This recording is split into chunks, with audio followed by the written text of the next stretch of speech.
pe invitație, în primul rând. Mă consider în continuare un TVR-ist. Mă întâlnesc cu oameni, sunt mulți ani de când am ieșit din TVR, am luat o carieră spre televiziunile private, să spunem, apoi mai târziu și spre cea presa scrisă am revenit.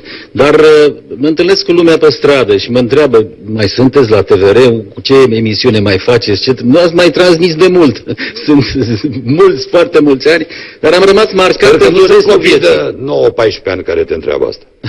Nu, dar sunt într-adevăr și oameni foarte, foarte tineri. M-a surprins asta, Mihai. Am văzut oameni de, știu eu, de 20-21 de ani. Păi, de unde mă cunoașteți voi? Pentru că chiar nu mai sunt multă vreme comentatori de televiziune, comentatori de meciuri de fotbal. Și haide, domnul Graur, noi am crescut cu dumneavoastră, aveam 4-5 ani, alergam pe-n casă și vă ascultam, am rămas cu urechea la vocea dumneavoastră. Mă emoționează și mă marchează lucrurile astea. Eugen Roibu, bine ai venit!